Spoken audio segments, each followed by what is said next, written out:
Dear students, very very good morning. BA part third की class में आपका welcome. पिछली क्लास में हमने विल्हेम फ्रेडरिक हीगल का अध्ययन शुरू किया था, जिसमें हीगल की द्वंद्ववाद की प्रणाली और इतिहास में विकास की जो तर्क वितर्क के आधार पर वाद प्रतिवाद और संवाद के माध्यम से विकास की जो एक धारा निरंतर चलती रहती है, उसका अध्ययन हमने किया। उसी को हम आज कंटिन्यू करते हुए सेबाइन ने जैसे हिगल के द्वंद्ववाद की प्रणाली या विकासवादी इस विचारधारा और राज्य की महत्ता पर उसने राज्य को जो सर्वोच्च दर्जा सर्वोच्च स्थान दिया, उस पर सेबाइन ने ये कोटेशन कहा था कि हिगल ने राष्ट्रीय राज्य को बहुत अधिक महत्व दिया। उसने इतिहास की जो व्याख्या की, उसकी मुख्य इकाई व्यक्ति अथवा व्यक्तियों का कोई समुदाय न होकर राज्य था। हिगल के दर्शन का उद्देश्य द्वंद्वात्मक पद्धति के माध्यम से विश्व सभ्यता के विकास में प्रत्येक राज्य की देन का मूल्यांकन प्रस्तुत करना था। कुल मिलाकर व्यक्ति को उसने सर्वोच्च स्थान नहीं दिया, सर्वोच्च स्थान हिगल ने राज्य को दिया और राज्य को ही सारी सभ्यता और उसकी मुख्य इकाई माना। हिगल ने द्वंद्वात्मक सिद्धांत को शासन के स्वरूप पर भी लागू किया। ईगल ने कहा कि जो निरंकुश तंत्र था वो प्रारंभिक रूप में एक वाद की स्थिति में माना जा सकता है। कुछ समय बाद निरंकुश शासन में ही कुछ ऐसे तत्व जो कि उसके विरोधी तत्व हैं वो अंतर्निहित है।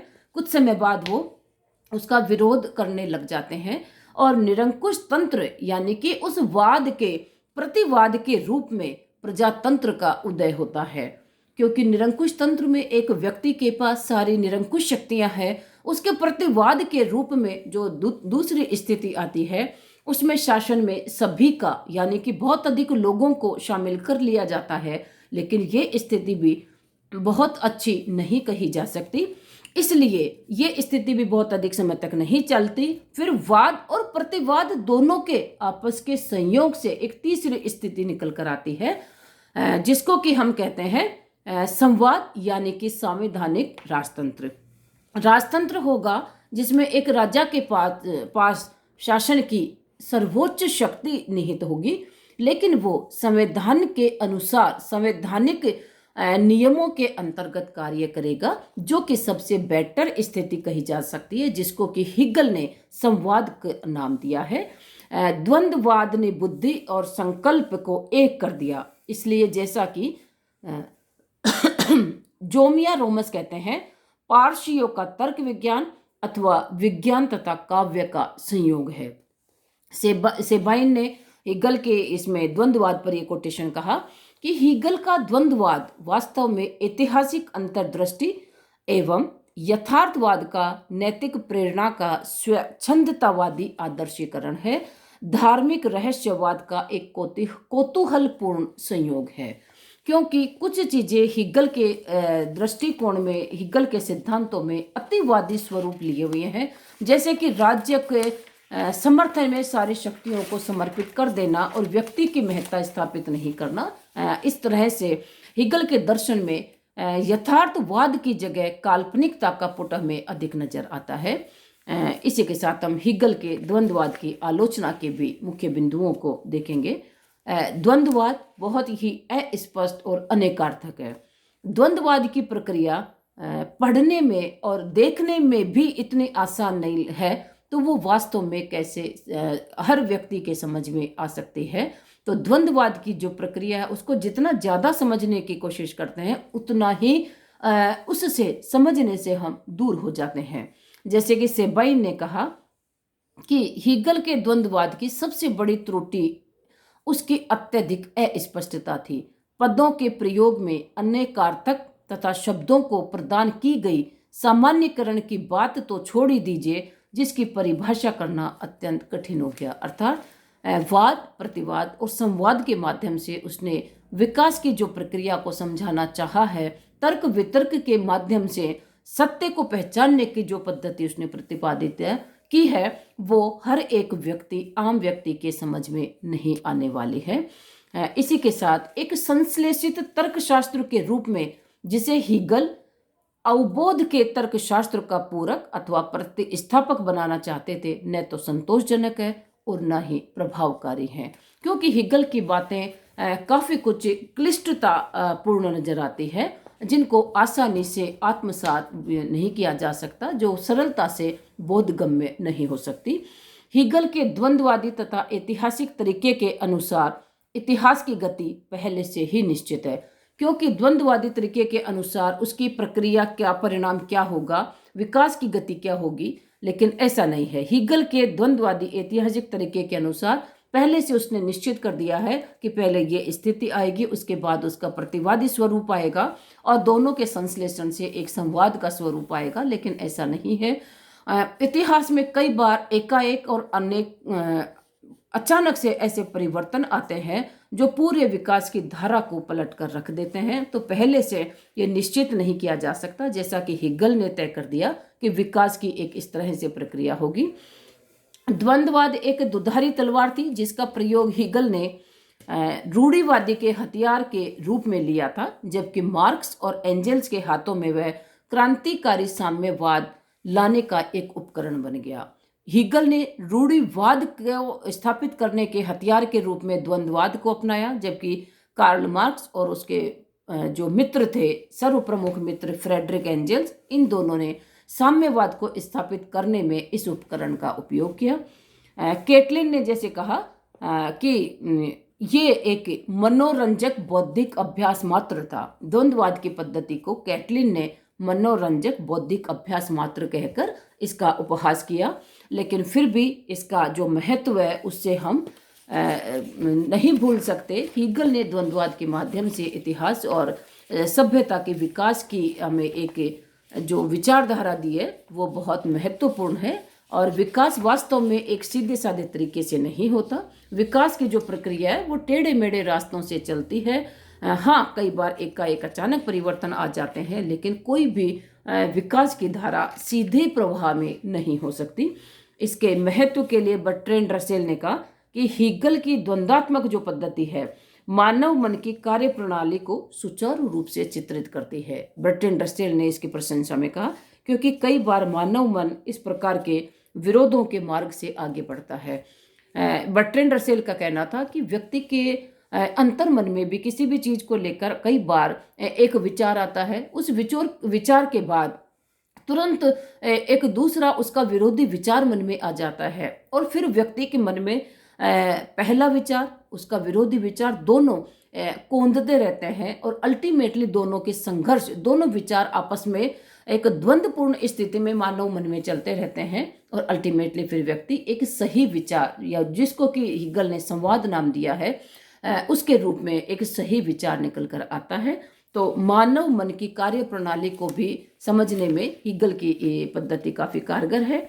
विरोधी तथ्यों को बिना जाने हम सत्य को ठीक से नहीं पहचान सकते, जो कि हिगल ने कहा कि तर्क वितर्क और वाद विवाद के माध्यम से हम सत्य की पूर्णता को पहचान सकते हैं। तो हिगल की द्वंद्वात्मक पद्धति को केवल शब्दाडंबर या उसका उपहास नहीं किया जा सकता। द्वंद्ववाद की पद्धति के माध्यम से उसने विकास की धारा को समझाने का प्रयत्न किया, और द्वंद्ववाद हिगल का एक मौलिक विचार था, मौलिक सिद्धांत था, जिसकी महत्ता अपने आप में ही प्रतिपादित है, क्योंकि कार्ल मार्क्स जैसे विद्वानों ने, जैसे विचारकों ने भी इसे अपनाया था और इसे भौतिक जगत पर लागू किया था। इसके बाद हम हिगल के राज्य संबंधी सिद्धांत का अध्ययन करेंगे। राज्य के उद्भव पर हिगल ने कहा है कि राज्य, कुटुंब और समाज दोनों के गुणों का सामंजस्य है। कुटुंब व्यक्ति जिससे ज़्यादा नज़दीक से जुड़ा रहता है, समाज कई कुटुंबों से मिलकर एक बड़ा एक संगठन है जिससे व्यक्ति संबंधित है, लेकिन हर एक व्यक्ति उसके इतने नज़दीक नहीं हो सकता। व्यक्ति परिवार और कुटुंब के ज़्यादा नज़दीक हो सकता है। राज्य के रूप में आत्मा का बाहरी विकास चरम सीमा पर पहुंच जाता है। इसलिए हिगल ने राज्य को अनेक विशेषणों से अलंकृत किया है, क्योंकि हिगल ने राज्य को सर्वोच्च माना है। ईश्वर की पैदल धरती पर पैदल यात्रा राज्य को उसने कहा है। तो राज्य को अनेक अलंकरणों से भी उसने अलंकृत किया है। जैसे राज्य विश्वात्मा है, ईश्वर का पार्थिव शरीर है, ईश्वर के समकक्ष राज्य को कहना उसका एक बहुत ही एक महान दर्शन था कि उसने राज्य को ईश्वर के समकक्ष मान लिया। वो कहता था कि ईश्वर की पैदल यात्रा धरती पर है, वो राज्य है।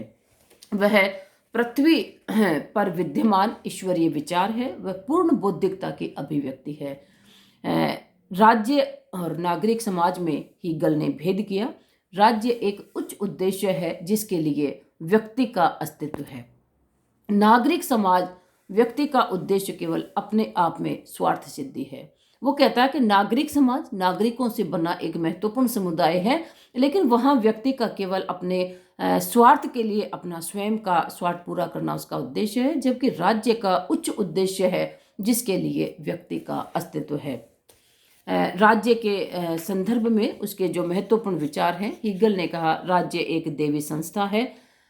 अब देवी संस्था जब है तो राज्य क्योंकि ईश्वर कोई गलती नहीं कर सकता, गलती मानव करता है, मानव गलतियों का पुतला है, तो हीगल ने कहा कि राज्य देवी संस्था है और वो कभी गलत नहीं हो सकता।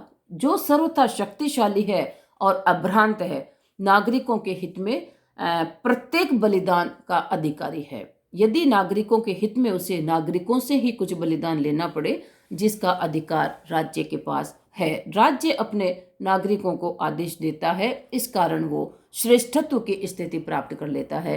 राज्य के अलावा अन्य कोई संस्था आदेश देने की स्थिति में नहीं है। आदेश देने का सर्वोच्च अधिकार केवल राज्य के पास है, इसलिए वो महत्वपूर्ण है। अर्थात राज्य में दैवीय तत्वों की स्थापना करके राज्य के दर्जे को हीगल ने बहुत ऊपर उठाया है। राज्य अपने आप में साध्य है। व्यक्तिवादी जो विचारधारा है वो व्यक्ति को उस विचारधारा का केंद्र बिंदु मानकर व्यक्ति को साध्य मानती है और राज्य को उसके हितों की पूर्ति का साधन। हीगल ने राज्य को साध्य माना है और व्यक्ति को राज्य के हितों के लिए कार्य करने वाला एक साधन मात्र माना है। जैसे कि बार्कर ने कहा है, बार्कर का ये कोटेशन है कि आदर्शवादी साधारणतया अपने विचारधारा का केंद्र व्यक्ति के स्थान पर राज्य को बनाते हैं। वास्तव में उनकी विचारधारा का प्रारंभ ही केंद्रीय सामाजिक व्यवस्था से होता है, जिसमें व्यक्ति को अपना निर्दिष्ट स्थान खोज लेना चाहिए। अर्थात उनके अनुसार समाज व्यक्ति के लिए नहीं है। सभी व्यक्ति, सभी वस्तु राज्य के अंदर है, न कोई राज्य से बाहर है और न ही कोई राज्य से ऊपर है। इस प्रकार राज्य को सर्वोच्च दर्जा हीगल के द्वारा दिया गया। राज्य एक पूर्णता है, राज्य कोई अंश नहीं है।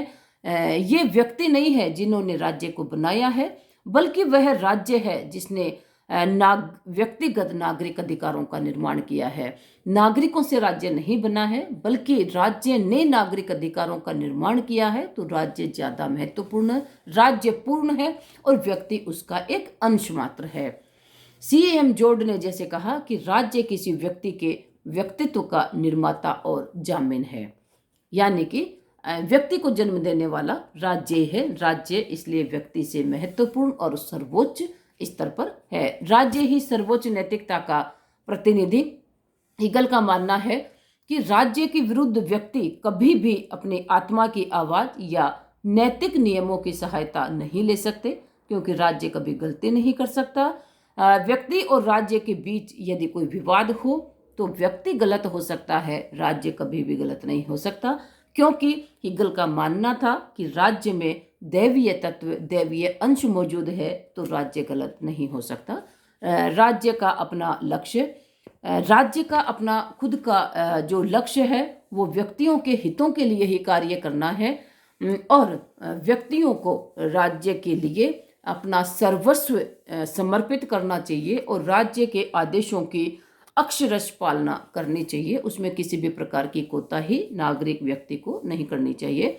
जैसे कि फिक्टे ने कहा कि जिस प्रकार एक तैल चित्र तैल कणों का केवल समूह नहीं है बल्कि उससे अधिक है, जिस प्रकार एक पत्थर की मूर्ति संगमरमर के कणों का समूह मात्र नहीं है, जिस प्रकार एक मनुष्य घटकों और रक्त धमनियों का समूह मात्र नहीं है, उसी प्रकार राज्य भी व्यक्तियों का समूह मात्र न होकर उससे अधिक है।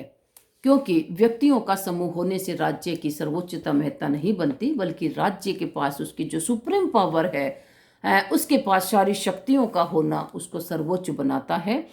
राज्य आंतरिक और बाहरी दृष्टि से सर्वशक्तिमान है। हीगल ने कहा कि राज्य पृथ्वी पर परमेश्वर की अवतारणा है। यह पृथ्वी पर विद्यमान एक देवी विचार है। अंतर्राष्ट्रीय क्षेत्र में भी राज्य की शक्ति असीम है और राज्य की कार्यनीति को कोई भी अंतर्राष्ट्रीय कानून नियंत्रित नहीं कर सकते। क्योंकि हीगल उग्र राष्ट्रवाद का प्रतीक है, उसने अंतर्राष्ट्रीय नियमों की भी परवाह करने की बात नहीं कही है। अंतर्राष्ट्रीय नियम या आचार विचार भी राज्य के कार्य को नियंत्रित नहीं कर सकते हैं। वास्तविक स्वतंत्रता केवल राज्य की अधीनता में ही संभव, जैसे कि बार्कर ने कहा कि मानवीय चेतना स्वतंत्रता की मांग करती है। मानवीय चेतना स्वतंत्रता को जन्म देती है और स्वतंत्रता में अधिकार निहित है और अधिकार राज्य की मांग करते हैं। क्योंकि राज्य के बिना अधिकारों का अस्तित्व नहीं हो सकता है। एक राज्य ही वो संस्था है जो व्यक्ति को अधिकारों की उपलब्धता करवाती है और राज्य के अधीन ही व्यक्ति इन अधिकारों का उपभोग कर पाते हैं। हीगल के अनुसार वास्तविक स्वतंत्रता, जो कि राज्य का ही फल है, अपने आप व्यक्त होती है, पहले कानून में, दूसरे आंतरिक नैतिकता में और तीसरे उन सामाजिक संस्थाओं, सामाजिक प्रभावों और प्रणाली में जिनके द्वारा व्यक्तित्व की उन्नति होती है। इस प्रकार व्यक्ति का सर्वांगीण विकास, अधिकारों और स्वतंत्रता का उपभोग वो राज्य के अधीन रहकर ही कर सकता है, राज्य से दूर या राज्य से बाहर पृथक रहकर नहीं कर सकता। रीति रिवाजों की अंतिम व्याख्या राज्य ही करता है। राज्य के कानूनों का एकमात्र स्रोत राज्य है। जैसे कि कई बार कहा जाता है कि व्यक्ति जिन नीतियों का, जिन परंपराओं का आदी हो चुका है, उन परंपराओं को भी राज्य के कानूनों का स्रोत माना जाता है और ये किसी जगह होते हैं। लेकिन हीगल ने कहा कि रीति रिवाज और ये सब भी राज्य के अधीन है और राज्य के कानूनों का एकमात्र स्रोत राज्य ही होता है और यही सामाजिक नैतिकता का निर्माता भी है। राज्य ही एक ऐसी संस्था है जो हमें बता सकती है कि क्या ठीक है और क्या गलत है। राज्य का आदेश एवं कार्य कभी गलत नहीं होता। अंतर्राष्ट्रीय संबंधों में राष्ट्र राज्य सर्वोच्च होता है। युद्ध एक नैतिक उपकरण है। हीगल ने एक विश्व विजेता, विश्व की भावना का सच्चा प्रतिनिधित्व राष्ट्र के द्वारा करने के लिए युद्ध को भी एक महत्वपूर्ण माना। युद्ध का सद्गुण के साथ वही संबंध है जो माता का शिशु के साथ। हीगल का कहना था कि राज्य को अपनी सुरक्षा के लिए, अपने शक्ति के संवर्धन के लिए, अपनी शक्ति के प्रदर्शन के लिए युद्ध जैसे कार्य में भी निरंतर लगे रहना चाहिए। क्योंकि शांति से राष्ट्र एक पतन की ओर अग्रसर होता है। युद्ध से राष्ट्र और राष्ट्र के सैनिकों में एक ताजगी का संचार होता है। तो युद्ध को भी उसने एक शांति के तुलना में ज़्यादा महत्वपूर्ण माना। पैतृक और संवैधानिक राजतंत्र सरकार का सर्वोच्च रूप है। प्रजातंत्र जैसी शासन व्यवस्था को हीगल ने नकार दिया, क्योंकि इसमें एक भीड़ के द्वारा जो शासन के कार्यों में भाग लेने की बात कही जाती है, उसमें कोई राज्य, राष्ट्र राज्य सर्वोच्च स्थिति में नहीं पहुंच सकता। निर्णयों में देरी और काम में अकुशलता इसके प्रमाण है। संवैधानिक राजतंत्र सर्व प्रमुख है, जिसमें केंद्रीय सत्ता होती है और वो संवैधानिक नियमों के अनुसार कार्य करती है। राजनीतिक और नैतिक कर्तव्यों में कोई अंतर नहीं होता है। राज्य के प्रति हमारे जो कर्तव्य उनका नैतिक होना आवश्यक नहीं है। जो वस्तु नैतिक रूप से गलत है वह कभी भी कानूनी रूप से सत्य नहीं हो सकती। तो हीगल ने अल्टीमेटली कहा कि इतिहास में राज्य ही व्यक्ति है और आत्मकथा में जो स्थान व्यक्ति का है, इतिहास में वही स्थान राज्य का है। राज्य स्वयं में एक साधन है और व्यक्ति एक साध्य के लिए साधन मात्र है। इस तरह हीगल ने राज्य की सर्वोच्च सत्ता को प्रतिपादित किया और यहाँ तक कहा हीगल ने कि यदि राज्य के द्वारा व्यक्ति से उसका सर्वस्व मांग लिया जाए, उसको ऐसे कर्तव्य करने के लिए कहा जाए, तो भी व्यक्ति को राज्य की आज्ञाओं का उल्लंघन करने का अधिकार नहीं है। क्योंकि राज्य कभी भी गलत नहीं हो सकता, वो हमेशा सही है और सर्वोच्च है। व्यक्ति को उसकी आज्ञाओं का हमेशा पालन करते रहना चाहिए। आज की क्लास में हम इतना ही करेंगे, शेष हम कल करेंगे। Okay, thank you, all the best.